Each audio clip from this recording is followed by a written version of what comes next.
मुल्क की सभा पर एक नहायत रहमदिल बादशाह हुकूमत किया करता था। पूरे मुल्क के अंदर खुशहाली ही खुशहाली थी। अवाम बादशाह से काफ़ी खुश थी और बादशाह भी अदल के ऊपर फैसले किया करता था। बादशाह की एक नहायत खूबसूरत बेटी थी। बादशाह उसकी शादी करना चाहता था ताकि अपना फरीज़ा पूरा कर सके, लेकिन शहज़ादी शादी उस बंदे से करना चाहती थी जो उसकी 3 शराइत पूरी कर सके। आस पास के मुल्कों के शहज़ादे आते कि शहज़ादी से शादी कर सकें, लेकिन शहज़ादी अपनी तीनों शराइत बताती तो वो इन शराइत को पूरा ना कर सकते और फिर मुंह लटका कर वापस घर की तरफ रवाना हो जाया करते। बादशाह काफ़ी उदास हो चुका था कि शहज़ादी आखिर किससे शादी करेगी। बादशाह ने शहज़ादी से कहा कि तुम अपनी शराइत ख़त्म कर दो और अपना घर बसा लो, लेकिन शहज़ादी ने जवाब दिया कि मैं शादी उसी से करूँगी जो मेरी ये 3 शराइत पूरी करेगा। आखिरकार थक हार कर बादशाह ने पूरे मुल्क के अंदर ऐलान कर दिया कि जो भी शहज़ादी की 3 शराइत पूरी करेगा, शहज़ादी की शादी उसी से करा दी जाएगी। एक इल्म रखने वाला बुजुर्ग इस मुल्क में रहता था। इसका एक नौजवान और खूबसूरत बेटा था। उसके बेटे ने एक दिन ऐलान करते हुए एक बंदे की आवाज़ सुनी तो वो सीधा अपने बाप के पास चला आया और बाप से कहने लगा कि अब्बू जान, मैं शहज़ादी की 3 शराइत पूरी करने के लिए जा रहा हूँ और मुझे इजाज़त दी जाए। बाप ने कहा, बेटा, मुआशरे में हमारा बहुत बड़ा नाम है। अगर कल को तुम शहज़ादी की 3 शराइत पूरी ना कर सके तो लोग हमें हकारत की निगाह से देखेंगे और कहेंगे खुद इतना इल्म रखते हैं पर शहज़ादी की 3 शराइत पूरी नहीं कर सके, तो हम लोगों को क्या मुंह दिखाएंगे। तो लड़का अपने बाप से कहने लगा, अब्बू जान, हमें लोगों की फिक्र नहीं करनी चाहिए। बाकी रही मेरी बात तो मैं ज़रूर कामयाब रहूँगा आपकी दुआ से इन शराइत को पूरा करने में। बाप ने बेटे को दुआ देकर घर से रवाना कर दिया। लड़का सीधा बादशाह के पास चला आया और आकर कहने लगा कि बादशाह सलामत, मैं शहज़ादी की 3 शराइत पूरी करने के लिए आया हूँ। तो बादशाह ने कहा, ठीक है, और अपने वज़ीर को बुलाकर बादशाह ने कहा, शहज़ादी को बता दिया जाए कि सुबह होते ही वो तख्त पर आ जाए और इनकी शराइत पूरी करने के लिए एक लड़का आ चुका है।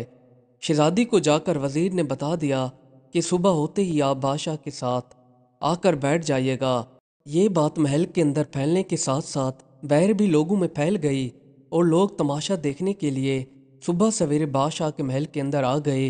बादशाह और शहज़ादी तख्त पर आकर बैठ गए।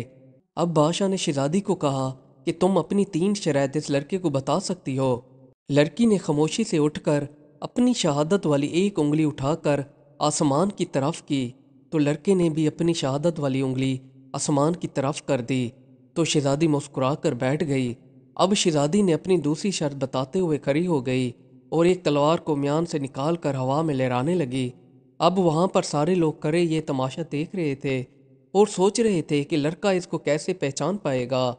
जैसे ही शहज़ादी बैठ गई तो लड़के ने अपनी जेब से एक कलम निकाल कर फिजा में बुलंद कर दी।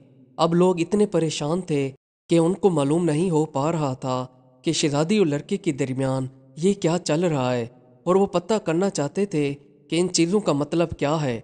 तो इसी दौरान शहज़ादी उठकर तेज़ी से सीढ़ियाँ चढ़ने लगी और सीढ़ियों से काफ़ी थकी हुई आकर तख्त पर बैठ गई। तो लड़के ने अपने दिल के ऊपर हाथ रख दिया। तो शहज़ादी ने बादशाह से कहा कि मेरी तीनों शराइत पूरी हो चुकी हैं, मैं इस लड़के से शादी करने के लिए तैयार हूँ। और शहज़ादी सीधा अपने महल के अंदर चली गई। लड़का काफ़ी खुश हुआ कि अपने बाप की इज्जत रखवा ली और अब बाप के सामने सुरखरू होकर जाऊंगा। इधर बादशाह भी काफ़ी खुश हुआ कि आखिर मेरी बेटी की कोई तो शराइत पूरी करने वाला आया है। आखिर ये इस लड़के से शादी करने को तैयार तो हो गई। अब बादशाह काफ़ी बेचैन बैठा था कि आखिर इन 3 शराइत का मतलब क्या था। तो बादशाह ने लड़के से दरियाफ्त किया कि इन तीनों शराइत का मतलब क्या था। तो लड़का कहने लगा कि शहज़ादी ने अपनी पहली शर्त में शहादत वाली उंगली उठाई, जिसका मतलब था कि क्या तुम अल्लाह को एक मानते हो। तो मैंने भी शहादत की एक उंगली उठाकर हाथ खड़ा किया और कहा कि हाँ, मैं भी अल्लाह को एक मानता हूँ। इसके बाद शहज़ादी का जो दूसरा सवाल था उसमें शहज़ादी ने तलवार हवा में लहराई और कहा कि बताओ, इससे भी कोई बड़ा हथियार होता है। तो फिर मैंने अपनी जेब से कलम निकाल कर दिखाई कि हाँ, इससे बड़ा हथियार कलम है। और शहज़ादी का जो तीसरा और अनोखा सवाल था वो ये था कि शहज़ादी सीढ़ियों पर जाकर दौड़ने लगी और जब थक गई तो आकर बैठ गई, जिससे ये मालूम हो रहा था کہ میں پوری کی پوری تھک چکی ہوں، کیا میرے جسم کا ایسا حصہ ہے جو بالکل نہیں تھکا؟ تو میں نے جواب میں اپنے دل کے اوپر ہاتھ رکھ دیا، جس سے یہ معلوم ہوتا تھا کہ یہ دل ہے جو جتنا بھی بھاگنے یا کام کرنے پر بھی نہیں تھکتا اور نہ ہی بند ہوتا ہے جب تک انسان کو موت نہیں آ جاتی۔ بادشاہ نے لڑکے کے تینوں سوالات کے جوابات سن کر لڑکے کو اپنے گلے سے لگا لیا، پھر تمام ملکوں کے شہزادوں کو بلا کر یہ دکھایا کہ جن سوالات کے جوابات آپ لوگ نہ دے سکے وہ ایک علم رکھنے والا عام بندہ دے گیا۔ کافی دنوں تک محل کے اندر شادی کی تقریبات جاری رہی۔ بادشاہ نے اپنی بیٹی کی دھوم دھام سے شادی کی۔